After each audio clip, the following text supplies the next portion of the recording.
100 पत्नी तो कृष्ण की वो मानी जाती हैं और 8 इनके घर में थी। आप जानते होंगे, वो नहीं जानो तो याद रह जाए तो मैं बताऊं। कृष्ण की 8 पटरानी राधा जी से बाहर कौन सी हैं? सत्या, कृत्या, मतपिंडा, कालंदी, रोहिणी, लक्ष्मणा, गंधारी, जामुनती, रुक्मणी, सत्यभामा। ये 8 इनकी पटरानी है। सज्जनों, इनमें से जो सत्यभामा नाम की थी, ये गांव के भाईचारे के हिसाब से सत्राजीत यादव कृष्ण का काका लगता था। गर्मी लग रही है आपको ना बेटा। और काका की लड़की सत्यभामा इनकी पटरानी है। काका की लड़की को पटरानी कहने की बात कहते हैं तो एनर्जी सी होती है, लेकिन नहीं होनी चाहिए, क्योंकि ये भगवान के घर की व्यवस्था नहीं है, ये तो सामाजिक व्यवस्था है। जिस समाज में जैसा होता है ऐसा ही होता है। भगवान कृष्ण चंद्रवंशी थे, ये चंद्रमा से शादी करते थे, और जो भाई चंद्रमा से शादी करते हैं उनके आज भी नाते और गोत्र नहीं माने जाते। इसलिए कृष्ण भगवान नाते गोत्र को नहीं मानते थे, इसलिए काका की लड़की सत्यभामा इनकी पटरानी। ऐसा प्रमाण है कि सत्यभामा जी 8 पटरानियों में सबसे सुंदर थी, और इनकी सुंदरता पे इनको गरूर था कि मुझ जैसी एक भी पटरानी कृष्ण के महल में नहीं है। एक बार सत्यभामा जी को नारद जी ने एक फूल लाके दिखाया। फूल को देखकर सत्यभामा ने कहा, नारद जी, ये ऐसा फूल मैं पहली बार देख रही हूँ, आप कहाँ से लाए?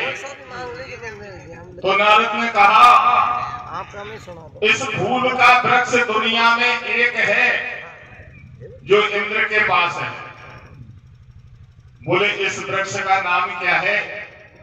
तो नारद जी ने बताया, ये समुद्र मंथन में निकला था, इसका नाम कलपद्रुम, कलप वृक्ष, पारिजात वृक्ष कहते हैं। बोले, आप ये फूल कैसे लाए? बोले, आज से 6 महीने पहले मैं देवताओं की सभा में गया था। जब मैं वापस आ रहा था तो इंद्र के दरवाजे पे ये वृक्ष है, ये वृक्ष में से झड़ के नीचे गिरा था, मुझे अच्छा लगा, मैं उठा लाया, मौका मिला आज तुमको दिखाया। सत्यभामा ने कहा, वो नारद जी, 6 महीने पहले आप लाए और आज भी ये मुरझाया नहीं। नारद ने कहा, यही तो खूबी है, पारिजात के पुष्प फूल कभी मुरझाते नहीं है। सत्यभामा ने कहा, ऐसा पेड़ तो हमारे घर भी होना चाहिए जिसके फूल कभी मुरझाते नहीं। नारद जी ने कहा, किसी से मत कहो, दुनिया में और है ही नहीं, एक है इंद्र के पास, कृष्ण से कह दो। सत्यभामा हट कर गई। भगवान कृष्ण ने इंद्र से पारिजात का वृक्ष मांगा, इंद्र ने मना कर दिया। देव, दानव, ऋषि, मुनि समुद्र मंथन पे सब इकट्ठे हुए, उनके बीच में हमारे हिस्से में आया था, हमारा प्रतीक चिन्ह है, हम नहीं देंगे। इंद्र में और कृष्ण में, यादवों में और देवताओं में उस पारिजात वृक्ष के पीछे जोरदार युद्ध हुआ। उस युद्ध में इंद्र के पास जो दधीच ऋषि की हड्डियों का अजय वज्र था, उस वज्र के सामने कृष्ण की सेना हार कर भागने लगी। कृष्ण ने सोचा, कहाँ का पारिजात लिया, जान के लाले पड़ गए। तो कृष्ण भगवान के सुदर्शन चक्र ने इंद्र के वज्र को रोक दिया, देवताओं को खदेड़ दिया, भगा दिया। तब जाकर के यादव लोग उस पारिजात वृक्ष को लेकर के सत्यभामा जी के आंगन में लगा देते। सत्यभामा को पहले ही गरूर था और ज्यादा हो गया, मैं कितनी सुंदर हूं, मेरे कहने से भगवान देवताओं से भी लड़ जाते। नहीं तो भगवान जब अवतार लेते हैं तो देवताओं के पक्ष में लेते हैं। गीता जी ने भी बताया है, यदा यदा ही धर्मस्य ग्लानिर्भवति भारते अभुत्थानम धर्मस्य तदात्मान सृजाम्यहम् परत्राणाय साधूनां विनाशकर्ताय च दुष्कृतां धर्म संस्थापनार्थाय संभवामि युगे युगे। युग युग में अवतार लेते हैं देवताओं के पक्ष में। पापियों को मारने के लिए, और मेरे कहने से तो देवताओं से लड़ाई लड़ गए। ये मेरी सुंदरता का प्रमाण है। मैं इतनी सुंदर हूं कि भगवान कृष्ण मेरे ऊपर ऐसे आसक्त हैं कि मैं कहती हूं वो करते हैं। एक दिन कृष्ण भगवान से ही पूछने लगी, सत्यभामा महाराज एक बात बताओ, आप त्रेता युग में राम जी बने थे और राम जी बन करके 14 वर्ष वनवास को गए, दंडकारण्य बन के पंचवटी आश्रम से सीता का हरण हो गया। तुम दोनों भाई वह सीता के पीछे ऐसे पागल हो गए जो पेड़ पौधाओं से पूछ रहे थे कहीं सीता देखी है, जंगल के जानवरों से पूछ रहे थे, उड़ने वाले पक्षियों से पूछ रहे हैं भैया कहीं सीता देखी है। ऐसे पागल हो गए और पता चला तो समुद्र का पुल बनाया, लंका में लड़ाई लड़ी, कितनी सेना मारी, कितनों को मरवाया। जब तुम सीता को लेकर आए, महाराज मैं पूछना चाहती हूँ क्या वो सीता मुझसे ज्यादा सुंदर थी क्या, जिसका पीछा आप, ऐसी सीता और नहीं मिलती। भगवान समझ गए सत्यभामा को इनके सौंदर्य पे, इनके रूप पे गर्व है, और सज्जनों जिनके हृदय में गर्व होता है उनके हृदय में अभिमान होता है, और जिनके हृदय में अभिमान होता है उनके हृदय में क्रोध होता है, और जिनके हृदय में क्रोध है वही राक्षस होते हैं। गीता जी में अर्जुन ने पूछा है भगवान कृष्ण से, महाराज राक्षस कौन होते हैं और देवता कौन होते हैं? तो कृष्ण भगवान ने संक्षिप्त में बताया है थोड़े से।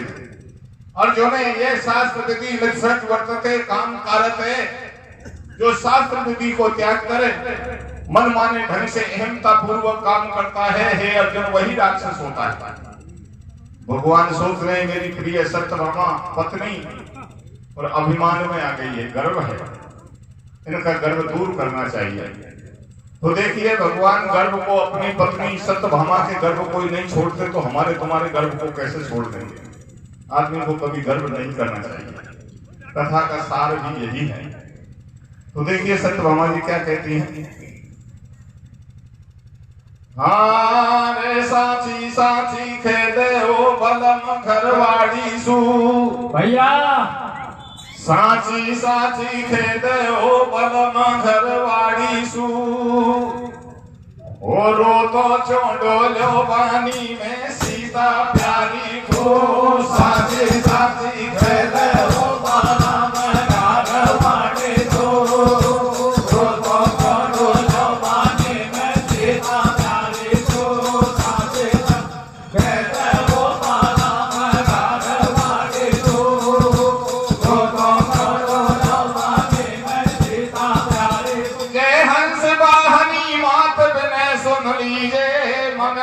विराजो आय बुद्धि वर दीजे, जय पवन देव के सुत कपीस जगबंधन, श्री राम भक्त हनुमान केसरी नंदन, श्री कृष्ण द्वारकाधीश नवाहु शीस संत हितकारी, दीनन के दीन दयाल दुष्ट संहारी, भाई कैसे भाव को भाव जपो तुम नाम चक्र पाणी को, मत कर जो गर्भ गुमान तनक ज्वानी को, चक्र सुदर्शन और गरुड़ हरिवाहन ज्ञानी को, और बेटेंगे अभिमान कृष्ण सत्यभामा रानी को, साचे साचे कहते वो पाला घरवाड़ी दो,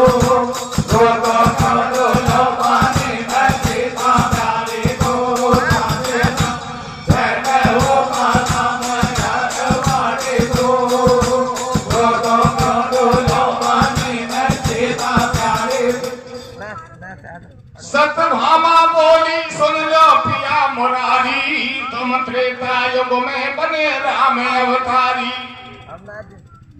जब पंचवटी पे हर लई सीता प्यारी, सीता के पीछे बन बन फिरे मुरारी, थी कितनी सुंदर सिया बताओ पिया मेट जो शंका, वह के पीछे पड़ते गए तोड़ दई लंका, सतभामा की और गुमान जान गए श्री कृष्ण भगवान रूप को है या तू अभिमान आपने मुख से रही बखान मान या को हर ले चाहिए और मोहन ने मुस्काए बात यो सतभामा से कहिए तो कुछ झूठो है अभिमान ताव हारेगी सत्य में भैया और लग सीता को रूप उड़े सतभामा भटे में साजेदा बेहतर हो आला में घाटे तो करो जमाने में सीता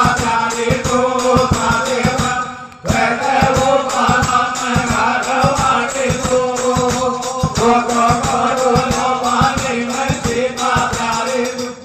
जब सत्यभामा जी ने कृष्ण भगवान के सामने अपना सौंदर्य का बखान किया तो जान गई श्री कृष्ण भगवान रूप को है या को अभिमान मान या को हर लेना चाहिए और मोहन ने मुस्काए बातें सत्यभामा से कही है तो कुछ झूठो है अभिमान सत्यभामा मैं मानता हूँ वो आठों पटरानियों में सबसे सुंदर है मैं तेरी से ज्यादा प्रेम करता हूँ लेकिन सीता की सुंदरता पे बाजी मत लगाओ।